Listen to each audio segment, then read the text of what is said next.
সকলকে merry Christmas. আমার তরফ থেকে এই ক্রিসমাসে আপনাদের জন্য একটি উপহার, এবং সেই উপহারটি হলো একটি বই যার নাম the imitation of Christ, Thomas a কেম্পিসের লেখা। জাতি, ধর্ম, বর্ণ, অর্থ নির্বিশেষে সব্বার এই বইটা একবার অন্তত জীবনে পড়া উচিত। আজকে ক্রিসমাস, পার্ক স্ট্রিটে প্রচুর হুল্লোড়বাজি চলছে। গেলে দেখতে পাবেন ওখানে মাথার মধ্যে ক্রিসমাস টুপি, চারিদিকে আলো ঝলমল করছে। জিসাসের জন্মদিন। ব্যাস ওইটুকুই। একটা উন্মাদনা চাই, উত্তেজনা চাই। শীতে গা গরম করতে হবে। ব্যাস, এর বেশি আর কেউ এগোয় না। থমাস আ কেম্পিসের জন্ম জার্মানির ছোট্ট একটি শহর কেম্পেনে। একটি মধ্যবিত্ত ঘরে তার জন্ম। পরবর্তীকালে বিরাট এক খ্রিশ্চান সেন্ট হন এবং এই বইটি লেখে। অসাধারণ বই। এই বইটি 4টি ভাগে বিভক্ত: বুক 1, বুক 2, বুক 3, বুক 4। আমি আজকে বুক 1 এর 23 নম্বর চ্যাপ্টারটা একটু আপনাদেরকে বলবো। 23 নম্বর চ্যাপ্টারের নাম হচ্ছে দ্য থটস অফ ডেথ, মৃত্যুর স্মরণ। যারা সত্যি স্পিরিচুয়ালি আপলিফট হতে চায়, সত্যি মনে একটু শান্তি খুঁজে পেতে চায়, এই বইটা পড়বেন। তবে শুরু করার আগে বলে নিতে চাই, বইটির নাম কেন দ্য ইমিটেশন অফ ক্রাইস্ট। জীবন জীবনকে ছুঁয়ে যায়, আর যেই জীবন মানুষকে সবচেয়ে বেশি ছুঁয়ে যায়, মানুষ সেই রকমই হতে চায়। জিসাস ক্রাইস্টের জীবন এই রকমই এক জীবন, বুদ্ধের জীবন এই রকমই এক জীবন, রামকৃষ্ণের জীবন এই রকমই এক জীবন, আদি শঙ্করাচার্যের জীবন এই রকমই এক জীবন। এরাই আমাদের জীবনকে সবচেয়ে বেশি ছুঁয়ে যায়। আমরা ভাবি কখনো কখনো, কিন্তু গভীরভাবে কখনোই ভাবি না। আমরা উদ্দাম হয়ে ছুটে বেড়াই আমাদের জীবনে, প্রচুর আমাদের ডিজায়ার, ইচ্ছা, সেগুলোকে পূরণ করার জন্য। তো বুক 1 এর 23 নম্বর চ্যাপ্টারের নাম দ্য থটস অফ ডেথ। কি বলছে এই চ্যাপ্টারটায় দেখে নেওয়া যাক। বলছে, খুব কম লোকই মৃত্যুকে স্মরণ করে। যারা দৈনন্দিন জীবনে ধার্মিক মনে করে নিজেদেরকে, কিন্তু তারাও মৃত্যুকে স্মরণ করে না। কিন্তু যখন মৃত্যু কাছে, বা মৃত্যু যখন ঘনিয়ে আসে মানুষের জীবনে, তখন জানতে চায় জিসাস ক্রাইস্ট কেন নিজের ঘরবার ছেড়ে দিয়েছিল, বুদ্ধ কেন ঘর ছেড়ে দিয়েছিল, রামকৃষ্ণ একটা সামান্য পুরোহিত হয়ে জীবন কাটিয়ে দিয়েছিল কেন। কিন্তু মানুষ এমন সময় এগুলো জানতে চায় যখন তার হাতে আর সময় নেই। সারা জীবন পাগলের মতো ছুটে বেরিয়ে যখন তার হাতে সময়ই নেই, সব থেকে গভীর বিষয়টি জানতে চায়। অসাধারণ এই চ্যাপ্টারটা। শুধু এই চ্যাপ্টারটা না, এই গোটা বইটি। কিন্তু আমি আজকে শুধু এই চ্যাপ্টারটা নিয়েই বলবো। একটা জোরালো আঘাত এই চ্যাপ্টারটা। একমাত্র জীবনে মৃত্যুই নিশ্চিত, বাকি সমস্ত কিছু অনিশ্চিত। তাই জীবনের সবথেকে পরম সত্য যেটা, সেটাকে অ্যাকসেপ্ট করে আমি জীবন কিভাবে কাটাবো এবং জীবনে আমি ঠিক কি জানতে চাইবো, সেই দিকে অগ্রসর হওয়াই বুদ্ধিমানের কাজ। এবং আরও বলছে, যারা এই মুহূর্তটাকে কাজে লাগাচ্ছে না, মৃত্যুর সময় তাদের ভয়াবহ অবস্থা হবে। কারণ সারা জীবন তারা ছুটে বেরিয়েছে, এবার তাকে যেতে হবে। সে জানে না কোথায় যাবে, কোনোদিন খুলেও দেখেনি জিসাস ক্রাইস্ট কি বলতে চেয়েছে। তুমি যে এত একটার পর একটা বন্ধন বানিয়ে চলেছ, যখন এই সমস্ত বন্ধন থেকে তোমায় চলে যেতে হবে, কষ্টই কষ্ট।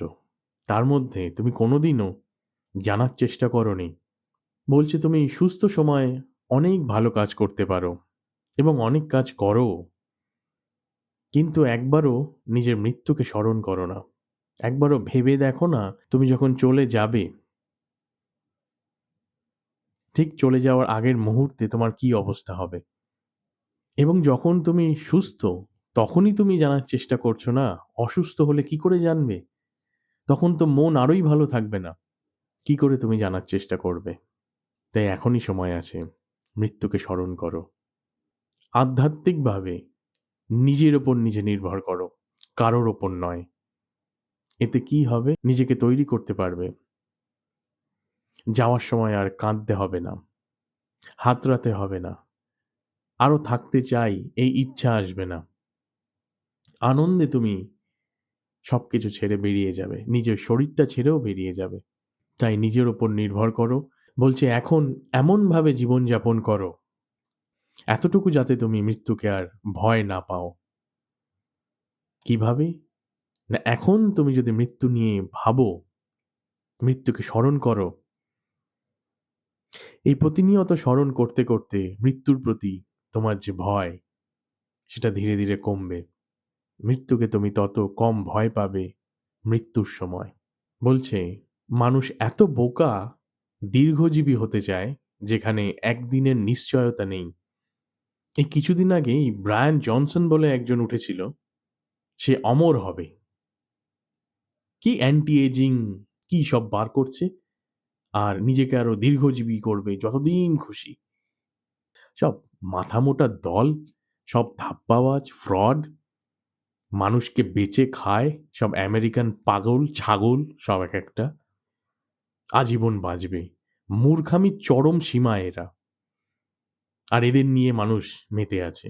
কে একটা কোন ব্রায়ান জনসন, মাইকেল জ্যাকসন, এত বড় নাম, অনেক দিন বাঁচবে। হতে পারে মাইকেল জ্যাকসন বিরাট বড় একজন আর্টিস্ট, এর চেয়ে বেশি কিছু নয়। দীর্ঘজীবী হবে, অমর হবে। আরো বলছে দীর্ঘজীবী হবে এই আশায় কতজন আশাহত হয়েছে প্রকৃতির কাছে। প্রকৃতি তাদের টেনে নিয়েছে, হঠাৎ করে তারা মারা গিয়েছে। কিন্তু তারা ভেবেছিল আমরাও দীর্ঘজীবী হব। একবার ভেবে দেখো, তোমার সাথেও হতে পারে। তুমি মৃত্যুকে স্মরণ করছো না, মৃত্যু নিয়ে ভাবছো না, তুমি একদিন থাকবে না, ভেবে দেখো। এবং সত্যিই তো আমরা দৈনন্দিন জীবনে কতবার দেখতে পাই, খবর পাই ট্রেন অ্যাক্সিডেন্ট হয়েছে, আমরা খবর পাই গাড়িতে আগুন লেগে গেছে, বাসে আগুন লেগে গেছে, প্লেন ক্র্যাশ হয়েছে, আমাদের চোখের সামনে দিয়ে স্বর্গরথ যায়, বলো হরি হরি বল করে। কতজন গলায় দড়ি দিয়ে মরে যায়, আগুনে পুড়ে মরে যায়, জলে ডুবে মরে যায়। কিন্তু একবারও নিজের মৃত্যু নিয়ে আমরা ভাবি না, একবারও না। খবরে কত শুনি রোজ, প্রতিনিয়ত। একবারও আমরা মৃত্যুকে স্মরণ করি না। জিসাস ক্রাইস্ট কি বলতে চেয়েছে আমরা জানার চেষ্টা করি না। আমরা কোনো ভালো বই পড়ি না, আমরা শাস্ত্রকে পড়ি না, জানার চেষ্টা করি না।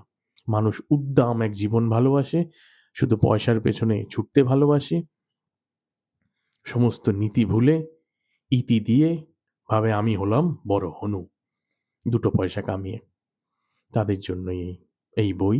বলছে জীবনে তুমি যাই করো না বাপু, মৃত্যু সবার শেষ।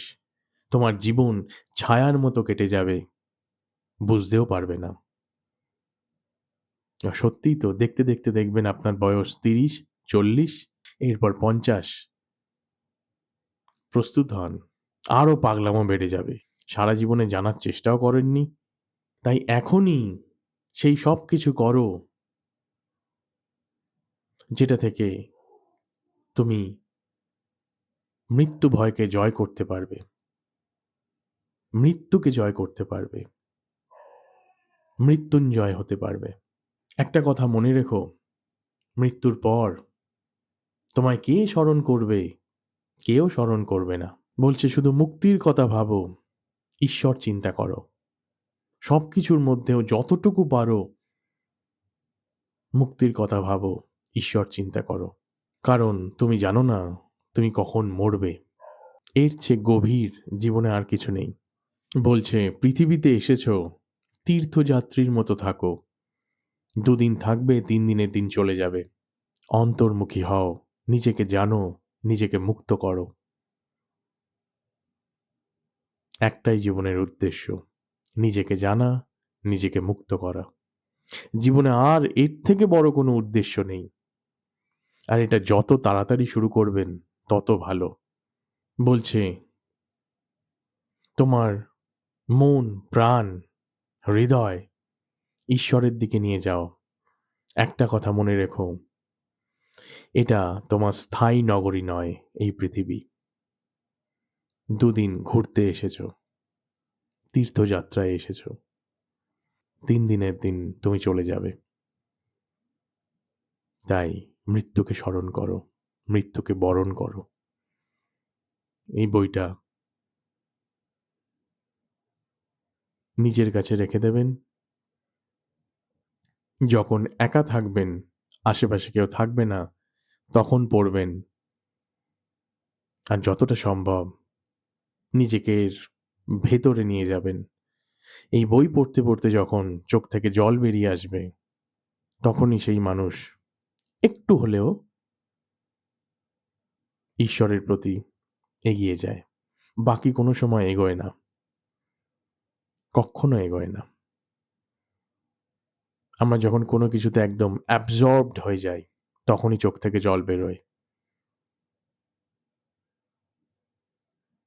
যেরকম দেখবেন, খুব বড় ট্রফি পেলে প্লেয়াররা কেঁদে ফেলে, কারণ অ্যাবজর্বড, ওর ভেতরে একদম ঢুকে গেছে, সেটার জন্যই সব। কিন্তু এটা মানুষের জীবন। পৃথিবীর এমন কোনো ট্রফি নেই মানুষের জীবনকে যে ছাপিয়ে যেতে পারে।